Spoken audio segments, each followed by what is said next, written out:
Le matin du 30 juin 1994, une femme et ses 2 neveux se promenaient sur Crescent Beach dans le Rhode Island. Les enfants étaient à la recherche d'un trésor. Ils découvrirent plutôt un cadavre qui semblait avoir été enterré vivant. Le détective Arthur Clarke du service de police de East Providence fut appelé pour enquêter sur cet homicide. La scène tenait plus d'un roman de Stephen King que de la réalité pour ce vétéran de la police. À environ 1 mètre de profondeur se trouvait le corps d'une femme vêtue d'une robe de soirée de satin rouge. Elle était morte des suites de coups portés à la tête. Nous sommes arrivés sur les lieux vers 10h15 et nous avons constaté que c'étaient des bras humains. Le corps était enterré dans une tombe peu profonde. Nous avons donc contacté le bureau du coroner qui nous a envoyé quelqu'un. Les bras de la victime sortaient du sable comme si ses mains tentaient désespérément de s'agripper à la vie. Mais il était peu probable qu'elle ait été enterrée vivante.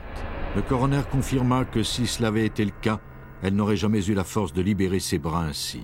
Quelqu'un l'avait placée de cette façon, comme pour évoquer l'image d'un film d'horreur.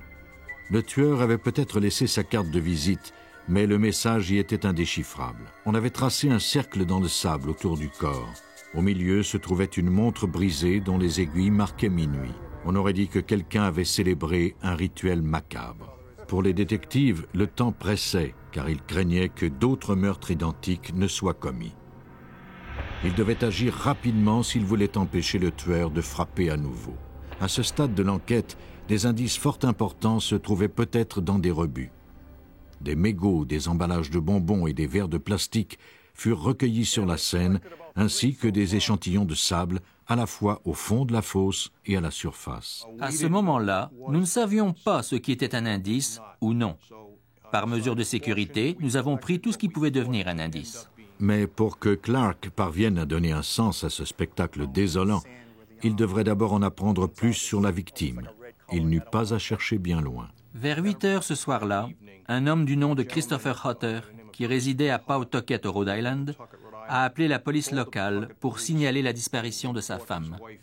Cette femme avait 30 ans et s'appelait Kendra Hutter. Grâce à une photo, Clarke identifia la victime. Selon son mari, Kendra et lui ne faisaient que cohabiter. Avec une façade de couple sans histoire, ils partageaient la même maison sans s'aimer, liés par leurs obligations financières et parentales. Ils s'étaient permis d'avoir des liaisons extra-conjugales. Christopher Hutter déclara à la police que Kendra était partie à un rendez-vous amoureux la nuit où elle fut tuée. Les policiers apprirent par la suite qu'elle avait rencontré un homme grâce à une petite annonce. L'homme, de race blanche, divorcé, se décrivait comme un homme séduisant, joyeux et un bon père. Afin de mettre un peu de romance dans sa vie, elle l'avait contacté et ils s'étaient fixé rendez-vous. La nuit du 29 juin, Kendra gribouilla le nom de l'homme et son numéro de téléphone sur un papier et le donna à son mari. L'homme s'appelait Gary. Le détective Clarke identifia l'homme comme étant Gary Tasson, un camionneur qui vivait avec sa mère et son frère à Cumberland. Tasson déclara à la police qu'il avait vu Kendra Hutter 3 fois, mais nia l'avoir vue la nuit du meurtre. Affichant une attitude débonnaire, il déclara à Clarke qu'il savait que Kendra et son mari avaient des problèmes conjugaux. Peut-être, suggéra-t-il, la jalousie de Christopher Hutter l'avait-il poussé à tuer sa femme. Lorsque Tasson admit qu'il était déjà allé à la plage où le corps avait été découvert, Clarke lui demanda de le suivre au poste de police afin de poursuivre l'interrogatoire. Après avoir pris sa déposition, j'ai remarqué que quelque chose clochait. Il y avait des contradictions entre ses déclarations et ce que nous avions appris jusqu'alors. Lors de l'interrogatoire reconstitué ici, Tasson commença par nier catégoriquement avoir vu Kendra Hutter la nuit du meurtre. Mais plus tard, il révisa son histoire. Il admit être sorti avec elle ce soir-là, mais déclara qu'il l'avait raccompagnée à 11 heures. Cela contredisait la version du mari de Kendra qui disait qu'elle n'était jamais rentrée cette nuit-là. Il semblait que Tasson était la dernière personne à avoir vu la victime en vie. Les détectives poursuivirent l'interrogatoire. Le détective Billy Dou et moi-même lui avons parlé pendant à peu près 4 heures. Il n'a jamais montré quelques signes d'émotion. Il parlait très bien. Il était articulé, poli et calme. Il n'était pas nerveux du tout. Il s'en tenait aux faits. Clarke continua à questionner Tasson. Après 5 heures d'interrogatoire, Tasson finit par craquer. Kendra et lui étaient allés construire des châteaux de sable lorsqu'un bruit l'avait effrayé, ce qui l'avait fait heurter accidentellement la tête de Kendra. Paniqué, il avait décidé d'enterrer son corps dans le sable. Mais l'analyse des blessures de Kendra révéla qu'elle avait reçu 7 coups à la tête.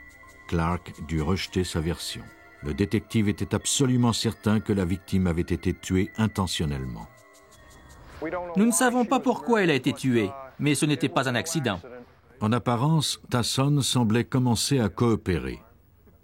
Mais ces déclarations n'avaient aucun sens et Clark ne savait plus à quoi s'en tenir. La version de l'accident n'était pas plausible, mais reflétait sans doute une version arrangée de ce qui s'était passé. De toute évidence, Tasson parsemait ses déclarations de mensonges, ce qui ne servait qu'à créer encore plus de confusion. Si seulement Clark pouvait arriver à faire la différence entre le fantasme et la vérité, il pourrait peut-être résoudre ce cas. Mais pour le moment, il ne pouvait que prendre ce que Tasson était prêt à lui donner. Le suspect, qui semblait décidé à coopérer, mena les policiers jusqu'au fossé d'une route où il déclara avoir jeté la pelle. Bien que Tasson semblait encore vouloir gagner du temps, on découvrit effectivement une pelle. Cette découverte s'ajoutait aux nombreux autres éléments dont Clark semblait disposer. Il y avait la victime, enterrée de façon rituelle, la présumée arme du crime et le suspect qui reliait les deux. Mais l'histoire contradictoire de Tasson ne suffirait pas à l'inculper. Pour que les charges soient retenues, Clark devrait bâtir une version des faits plus solide. Muni d'un mandat de perquisition, la police fouilla la voiture de Tasson. On n'y trouva rien d'autre que quelques grains de sable. Clark semblait avoir épuisé ses ressources. Il ne lui restait plus qu'à le faire comparaître en cour. Malheureusement, au début du procès criminel en janvier 1997, Tasson commença à revenir sur sa position et déclara qu'on lui avait promis l'immunité en échange de ses aveux. Il déclara que le sable du coffre arrière de sa voiture provenait d'une soirée à la plage qu'il avait passée avec une autre femme. La pelle, poursuivit-il, n'était qu'une simple pelle. La police ne pouvait pas prouver le contraire. La chance venait de tourner en faveur de Gary Tasson. La rétractation de Gary Tasson forçait le détective Clark et la police du Rhode Island à traiter l'affaire sans tenir compte de ses aveux. Mais pour relier Tasson à la scène du crime, Clark devrait trouver des preuves tangibles, et la seule chose dont il disposait était cette poignée de sable. Clark était convaincu que ce sable recelait la réponse, mais il ignorait comment l'en extraire. Bâtir une inculpation à l'aide d'une preuve aussi inhabituelle était au-dessus des moyens de ce petit service de police. Il appela donc des experts à la rescousse. Il envoya les indices au département de géologie du laboratoire judiciaire du FBI, le seul du genre aux États-Unis. Le géologue Bruce Hall examina la pelle, la couverture, les détritus recueillis sur la scène du crime et le sable découvert dans la voiture de Tasson.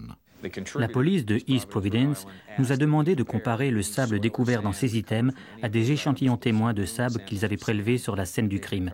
Dans ce cas-ci, il s'agissait d'une plage. La mission de Hall, lire le passé dans un grain de sable. Chaque grain est un monde en lui-même, différent non seulement d'un continent à l'autre, mais aussi d'un bout à l'autre du même plage. Tous les enfants savent que le sable qui se trouve en surface est différent de celui qui est en profondeur. Mais peu de criminels réalisent que ces différences peuvent être comparées et mesurées. Nous avons des échantillons de la fosse. Comme c'est une fosse, il y a 3 dimensions. Nous avons effectué des prélèvements à différents endroits. Maintenant, nous avons un profil, si vous voulez. Nous avons un trou dans la terre qui fait peut-être de 50 cm à 1 mètre et nous avons des échantillons prélevés à différents niveaux. Si le sable découvert dans la voiture du suspect provenait du fond de la fosse plutôt que de la surface, comme Tasson le déclarait, Hall le saurait bien vite. Pour piéger Tasson, Hall se concentra sur les échantillons de sable provenant du fond de la tombe de la victime. Si le sable découvert sur les effets de Tasson correspondait à celui de l'échantillon, Clark aurait gagné. L'analyse géologique se fit en 3 temps. Les échantillons furent d'abord comparés selon leur couleur, puis leur texture et leur composition. L'analyse débuta par un examen visuel de la couleur. Ce test ne nécessite pas d'équipement coûteux, mais il était cependant essentiel pour déterminer quels échantillons ne se rapportaient pas du tout au cas de Tasson. Nous les observons sous différents éclairages, lumière du jour, lumière fluorescente, incandescente, puis nous comparons les couleurs. Ce sable est le sable découvert sur la pelle. Il ne correspond pas à celui de la plage. C'est la même chose pour la couverture. On peut voir très facilement la différence de couleur. Ce sable n'est pas de la même origine que le sable de l'échantillon témoin. Mais si on le compare au sable de la voiture, il est d'une couleur identique. La comparaison de couleurs des différents échantillons suggérait que la pelle n'avait pas été impliquée dans l'affaire. Peut-être Tasson l'avait-il utilisée ailleurs avant de l'abandonner. On aurait dit que Tasson prenait plaisir à mettre les détectives sur de fausses pistes. Il avait peut-être gagné cette bataille, mais certainement pas la guerre. La couleur du sable de sa voiture correspondait à la couleur du sable prélevé au fond de la fosse.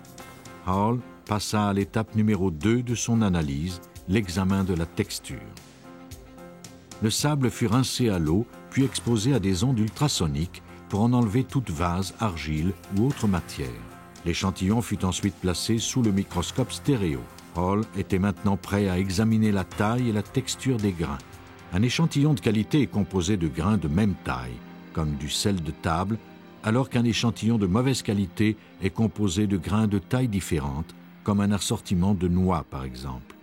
Hall examina aussi la forme des grains. Était-il rond, anguleux ou ovale? L'échantillon de sable de la voiture de Tasson était un échantillon de qualité au grain arrondi. Il correspondait au grain prélevé au fond de la fosse. L'étau se refermait enfin sur Tasson, mais il restait encore à Hall une analyse à effectuer. Il examina les échantillons de sable sous un microscope à lumière polarisée afin de déterminer leur composition minérale. Tout minéral possède ses propres qualités optiques lorsqu'il est exposé à une lumière polarisée. Ces caractéristiques permirent à Hall de les identifier. L'identification d'un minéral est identique à celle d'un individu. Quelle taille a-t-il? Quel poids fait-il? Quelle est la couleur de ses cheveux, de ses yeux? On caractérise un minéral de la même façon. L'échantillon du coffre de Tasson était composé principalement de quartz et d'un peu de feldspath. Lorsqu'il compara l'échantillon à celui du fond de la tombe de Kendra Hutter, il constata que leur composition était identique. Bruce Hall venait de faire la preuve que Gary Tasson avait bel et bien été à la plage avec Kendra Hutter la nuit où elle avait été assassinée et qu'il l'y avait enterrée. Le jury se basa principalement sur cette preuve pour déclarer Gary Tasson coupable de meurtre au premier degré. Il fut condamné à perpétuité sans aucun espoir de libération conditionnelle. Cet homme étrange avait attiré une femme grâce à une petite annonce, lui avait asséné une dizaine de coups de pelle, puis l'avait enterrée de façon à ce qu'elle soit bien visible. Personne n'a encore compris le motif et le sens de son crime. On ne sait pas non plus s'il s'agissait du premier meurtre de Gary Tasson. Son métier de camionneur lui permettait de mettre des annonces dans d'autres journaux et d'attirer d'autres femmes telles que Kendra Hutter pour les tuer. Il est à souhaiter qu'elle était sa première et sa dernière victime. Les pierres tombales s'effritent peut-être avec le temps, mais la nature n'oublie pas si vite la mort.